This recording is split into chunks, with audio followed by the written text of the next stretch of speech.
Aujourd'hui, l'Afrique continue de tendre la main à mendier pour l'aide. Ok? L'aide n'aide pas les pays africains. L'aide a servi les pays africains. Quand je dis asservir, ce n'est pas servir, hein, asservir. Faire de toi un esclave. Ok? Et l'Afrique est dans ça.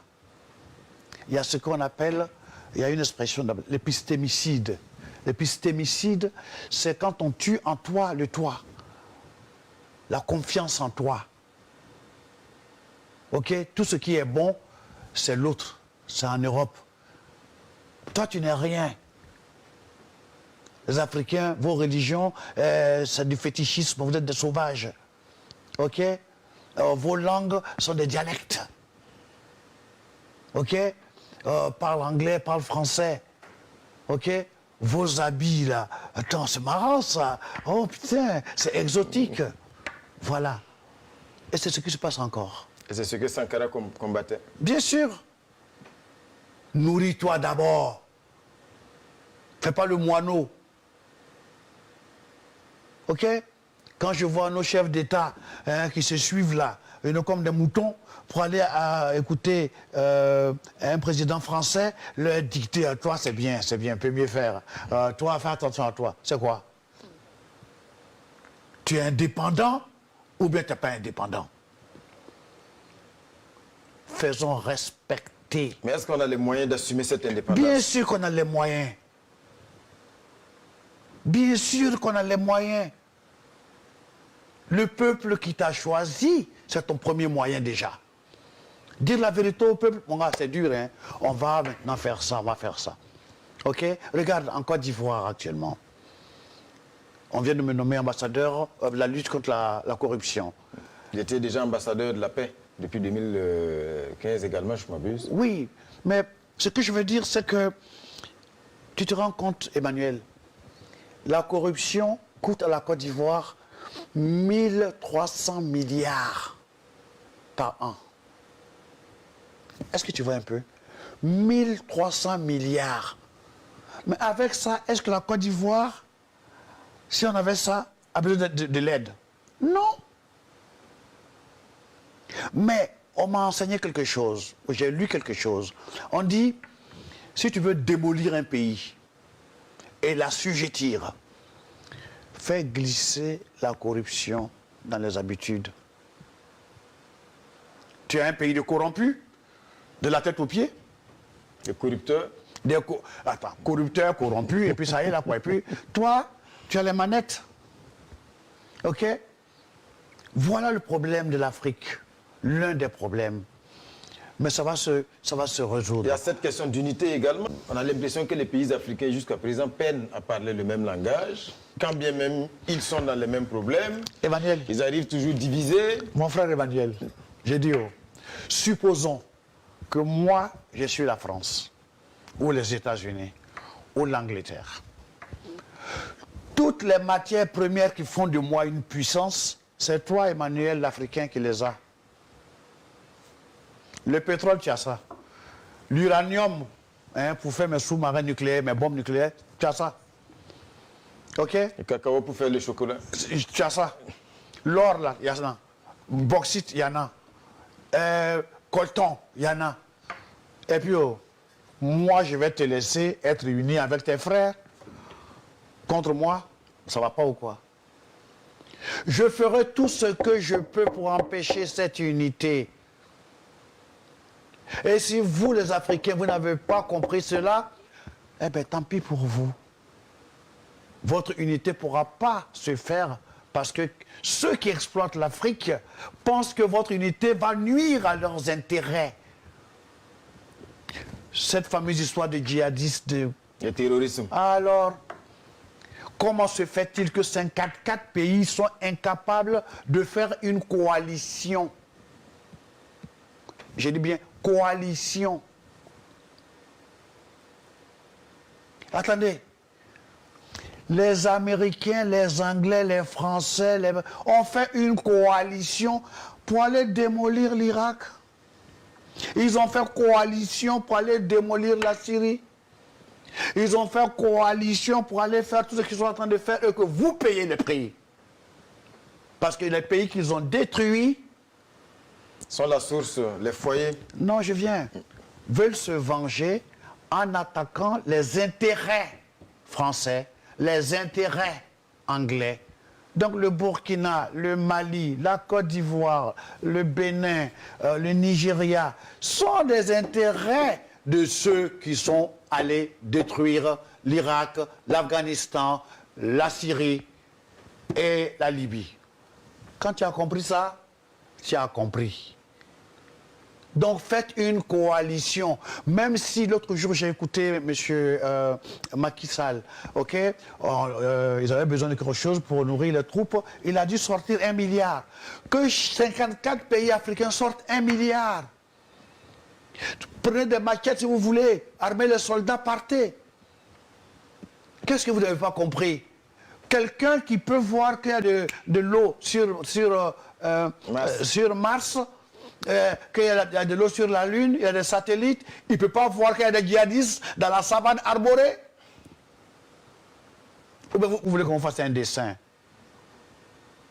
Non. Aujourd'hui, c'est le problème que vit le Burkina. C'est vraiment un gros problème. Mais ce n'est pas fini. Parce que nos chefs protègent leurs petits fauteuils.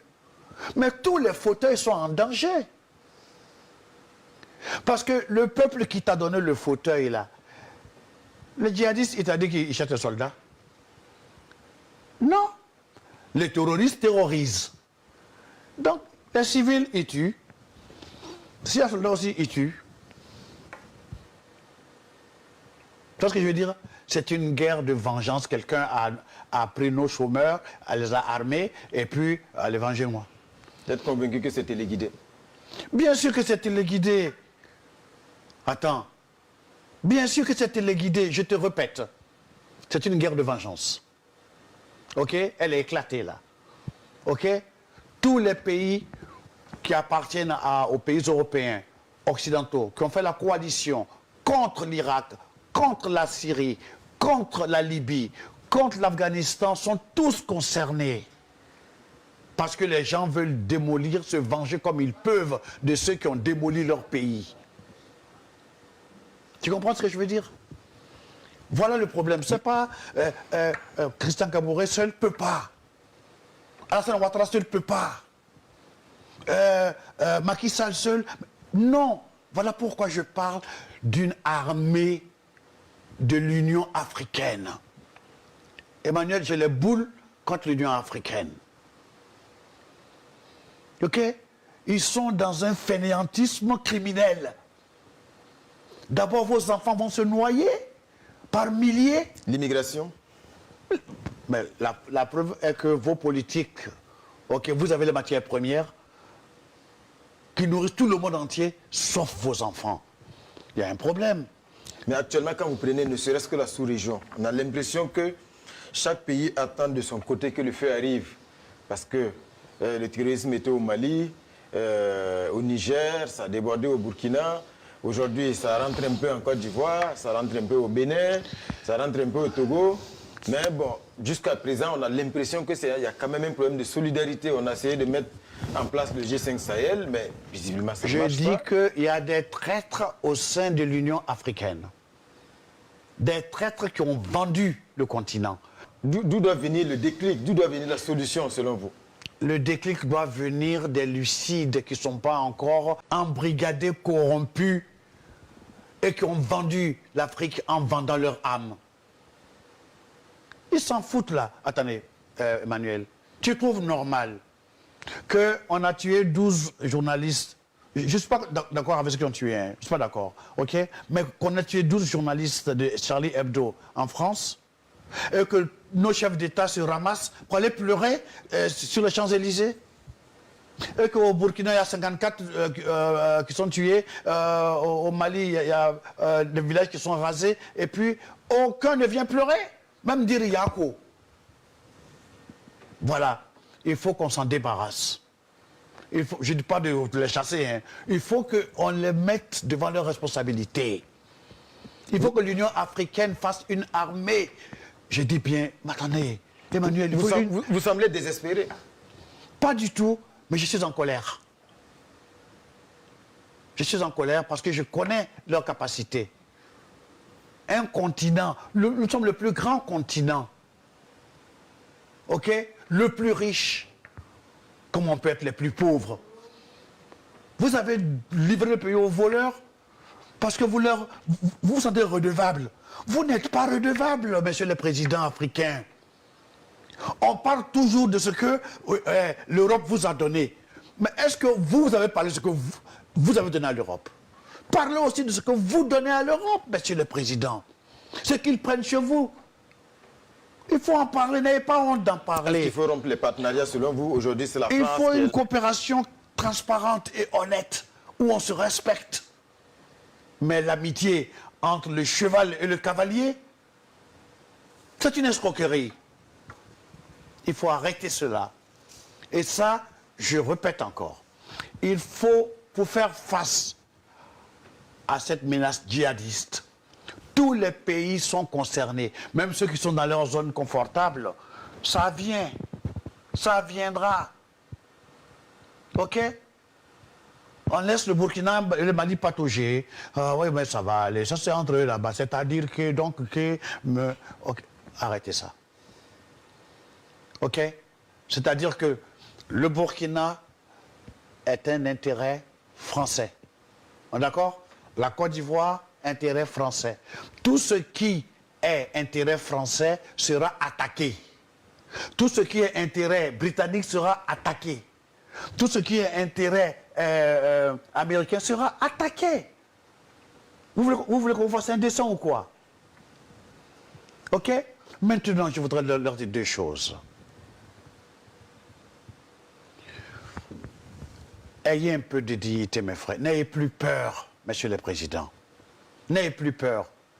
Est-ce que c'est normal qu'on vienne assassiner Kadhafi, un membre de l'Union africaine, et que vous ne dites rien? On ne leur a dit pas fait, mais ils ont fait. Donc, attendez. Vous ne pouvez dire non? Monsieur le président africain, vous trouvez normal qu'il n'y a pas un siège permanent aux Nations Unies pour l'Afrique? Vous êtes un continent. Donc je pense vraiment qu'il est grand temps que vous preniez de l'épaisseur, du courage. Nous, on est derrière vous. On va vous critiquer, c'est sûr. Mais dans ce combat, on est derrière vous. Merci Alpha Blondy. Ça va être le mot de la fin. Merci Emmanuel. Madame, Monsieur, un invité exceptionnel sur ce plateau ce soir, Alpha Blondy.